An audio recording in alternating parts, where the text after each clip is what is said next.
Hello, this is Christina, and today I'm delighted to be talking with actor Julia Rayner, who has made numerous television appearances and worked in several award-winning films, including The Pianist and Topsy-Turvy. Hi, Julia. Could you tell us what first attracted you to acting? I first thought about becoming an actor at around the age of 7 because I went to see Song of the South, the Disney film, at the local cinema, and after seeing that I decided that's what I really wanted to do. And I'm not sure if that was a silly thing to follow the dream of a 7-year-old and base your life on that, but I did, and here I am, and that's what I'm doing. But acting is a notoriously difficult profession to break into. How did you set about building your career? Yes, the acting world is notoriously difficult to break into, and it's still difficult to break into even if you do work, because you're always searching for your next job and you don't really know when that's coming. So I think how I got about building my career is developing my own work and putting on my own plays and productions and getting experience that way and working with my friends, doing fringe shows, and just really building a CV from that, really, and working for free on student films and various other projects for free, and just getting slowly building a career. You also travelled extensively as part of your training and studied in the United States and Paris. Could you speak a little bit about that? Yes, I did. I studied in all those places, and each for a different reason. And I studied in England because I went to Middlesex University and studied performance art and did a BA degree in that. And actually, as part of the second year, I was able to transfer my studies over to the State University of New York, based in Brockport, which is upstate New York, sort of not that far from Lake Ontario. And so I did part of my degree course there, which I loved. It was great. It was freezing, but I loved it. Such a great experience going to college up there. And in Paris, I went and trained with Monica Pagnot. She was a teacher of physical theatre. She'd worked with Peter Brook, Theatre de Complicité, those type of companies, and I wanted to combine my dance skills with my acting skills and look at that form of theatre where you train your body basically to be alive and work as an ensemble, and that was very, very interesting, and I loved being in Paris and studying that. So it was all a very sort of interesting time for me, and I did all that in my sort of early 20s and loved it. And what was your first major break? I think I'm probably still waiting for my first major break, if I'm honest. But I would say that working in The Pianist was personally a major break for me, and I just felt so grateful to be part of that film and have that experience. Just amazing. You've played a very wide variety of roles and worked with some very well-known directors. I can think straight off of Topsy-Turvy, the Mike Leigh film from 1999. Was that an interesting experience? Yes, I did. I played Mademoiselle Fromage in Mike Leigh's Topsy-Turvy, and that came about because I had auditioned for Secrets and Lies, and I did a small part in that, which was actually deleted and never made the final cut. So on the back of that, I got the character in Topsy-Turvy. It was an interesting role to play, though I am playing a prostitute, and I also am playing an entertainer in a brothel, and with that I managed to use my choreography skills, because I did training choreography when I did my performance arts degree, and so that was interesting for me to choreograph that and also to make it fun. But I suppose when you look back on something when it's there on celluloid and you are playing a prostitute. And bearing all, it can be quite embarrassing when you take your car in for its MOT and the film's just been on at Christmas. So the overall experience was great. The after effects, maybe not so great. But it's obviously a sign of your versatility to go from that role to then co-star in The Pianist, which is obviously such a harrowing film. Was that a particularly difficult role to play? Yes, I played Regina Spielmann, who is one of the sisters of the main character, Vladislav Spielmann, played by Adrian Brody, who won the Oscar. And it was such a great experience for me working on that film. I learned so much. I did find it a difficult role to play, but I have to say I probably find most roles difficult at first, and I don't think any of it really comes easy to me, and I do have to put the work in beforehand to try and achieve something that's true and honest and feels good for me. And with this character, she was a real person, so it was very important for me to really be truthful and get it right and not let anybody down. And who not let anybody down who'd gone through that experience, I suppose. And I met an amazing woman who became a very good friend of mine who recently passed away, which was very sad. And her name was Truda Levy, and she helped me enormously. She was a Holocaust survivor herself, and a real pioneer in Holocaust education, and such a great woman. And she had a very similar experience to Regina, and she was herself was a sister of a pianist, and she managed to survive Auschwitz and various other horrendous things that happened to her along the way. She was Hungarian, and she was such a great influence on how I played the character, because I needed to understand more about that role, and she helped me bring a truth to the part, and that was a great foundation for me. Plus, we also had quite a lot of voice work to do on that part, and we worked with Roman quite a lot on that. He wanted us all to sound like a family, that we all had the same accent, sounded like a family. That's what he wanted, and he worked with us a lot. And we worked with a fantastic voice coach, Julie Adams, and we did a lot of work on that. So technically, there was a lot of work to do. And then once that was all in place, and we had rehearsed with Roman, which was fantastic to be able to rehearse on a film. Sometimes you just have to go in there and do it with no rehearsal, and with this we were fortunate to have rehearsal time. So coming to the filming process, we were very well equipped with the research, our own individual research that we did, background knowledge that was given to us, technical help with, how we vocally sounded, how Roman wanted the scene to play out, because he had a vision of it in his mind, and that's how he wanted it to be played out. And you just, when you're working with him, you trust him and you follow him, and he guides you.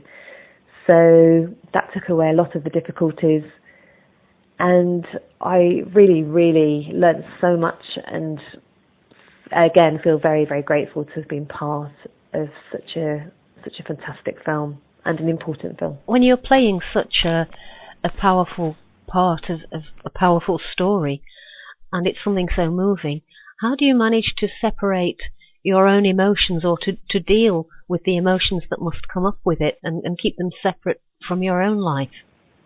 I think for myself, just speaking purely for me, not for all actors, everybody's process is different. But I think with the role of Regina Spielmann, it was obviously it evoked a lot of emotion and sadness, and and you could feel quite exhausted after a day of searching deep to get those emotions, because I'm not somebody who can just cry at the drop of a hat. So that took a lot of preparation for me to do that. But I think what I found on this was that I needed to switch off, and I think everybody else felt the same. And because it was such a harrowing subject matter that we were dealing with, and so actually in the evenings we all kind of made sure we had a lot of fun and went out and had dinner, did some sightseeing. And also Roman too was very he'd have dinner with us sometimes and joke, and actually it was a very enjoyable experience on the one hand, and then we would knuckle down, and when we were working, and when we were playing. So it just was a good balance. Obviously I can't speak for everybody on that film really, because I don't really know what their process was, to be honest. So that was just speaking from my own experience. And once the film was released, you attended the Oscars ceremony. That must have been a wonderfully exciting experience. Yes, I did go off to the Oscars, though I didn't actually sit in on the ceremony. Those are actually only for people who have been nominated, or you've got pots of money, or you're a celebrity.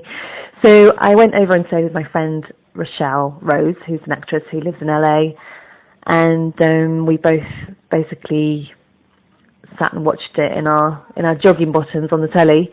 And then we got on our glad rags and we went to a couple of parties that we had official tickets for, and then we gate crashed the Vanity Fair party, which was we thought was impossible, but we managed to get in. And I have to say we had such good fun. We didn't get home until 9 o'clock the next morning, and we party hopped and met lots and lots of famous people. It was quite a surreal evening, and we just thought, when could that ever happen again? So we just really talked to loads of people, and we really enjoyed ourselves, and it was a real night to remember. And also fantastic that the film won 3 Oscars, and it was a brilliant end to an amazing experience. Apart from films, you've also worked on television, radio, and in the theatre. Is there a big difference between the way of working in each of these different genres? Yes, I think each genre, film, television, radio, each theatre, they do obviously have their differences, but overall I think the acting is the same really. You just have to find the truth and work from there and be in the moment. And you're listening to the actor, you're reacting. It's the same process. I suppose with radio you can't hide behind a cheeky smile or anything. It's all coming through the voice, so you have to really hit the nail on the head on that one, or you can be easily caught out, I would say, on radio. And film and television, I think the main difference that I found is that television is quite quick. The turnover is quite quick, so you might only get 1 or 2 goes at a take, and then you're on to the next. So it's a quicker process, what I found anyway. And with film, I've been fortunate enough to work on projects where you can rehearse and you can have a little bit more time. So and I do prefer to work like that, although it's quite good to be nervous and edgy, and you have to get it in one take. So yeah, there are differences in across those genres, but essentially it's the same. Do you have a favourite role that you have played? I don't actually think I do have a favourite, if I'm honest. But I've liked playing so many different characters along the way, and I feel quite attached to all of them really. But as it's probably evident, I really loved my experience on The Pianist and playing Regina Spielman. And I suppose the other production that comes to mind is one that I staged myself at the Finborough Theatre in London, and it was a production of Jim Cartwright's 2. And it's basically, if you haven't seen that or heard of it, it's a two-hander. I mean, it's got 2 people in it. And you play 7 characters each, including the landlady of a pub, and the male character plays the landlord of the pub, and then you play all the female characters that come into the pub. And I love that. It's northern, and you get some real funny characters, and it's quite a joy to play that and be on stage for, it runs about an hour and 20 minutes, and lots of monologues, and it's very challenging. It was quite a challenging piece to do. So I think that probably might be up there as a potential contender for favourite, but that wasn't just one role, it was 7, so it might be cheating. But I think I've just liked them all, really. Are there any roles that you haven't played yet that you would like to play? There are lots of roles I would really, really love to play. One that springs to mind would be playing a detective. I'd really like to play a detective. I'm mad about Sherlock Holmes, and I don't know if you've ever read the Kate Brannigan books by Val McDermid. I just love that detective. She's based in Manchester, and it's all very gritty. And so something like that would be wonderful if they're ever thinking of televising it, and anybody's listening. I think it was on the radio, but that would make a great TV series, and that would be amazing. And at the moment, is there anything specific that you're working on right now? At the moment, I have just finished working on a film called The Art Party, which is a feature film, and it's coming out in the UK on the 21st of August. And it's basically a mockumentary stroke documentary, and it's by the artist Bob and Roberta Smith with director Tim Newton, and I've worked with them before on various projects. We did a film on Pablo Picasso having a haircut in Sheffield, which was a great film, and we also worked on a film for the it's called Who is Community, and that was for the Olympics, and it was played at Stratford International Station throughout the Olympics. And basically the film The Art Party is it's a sort of political piece, I would say, based on a reaction to Michael Gove's attempts at trying to take art and dance and drama and music off the curriculum, and it's a retaliation, I suppose, of artists getting together and having a conference, like a party political conference, but it's the Art Party, and it was held in Scarborough last November, and I've seen it. I've just seen the final cuts of it, and I think it's going to be good, and I hope it makes a difference. I hope it makes a difference in curriculum policy, and it's coming out on GCSE results day, and hopefully there should be an art party somewhere near you. So if you want to support the arts and keep arts in the current curriculum, then do come along and support us. That would be great. Well, it's certainly a worthwhile thing to support, and I wish you every success with it and with all your future projects. Thank you very much for your time. This has been a fascinating interview. Thank you so much. Thank you.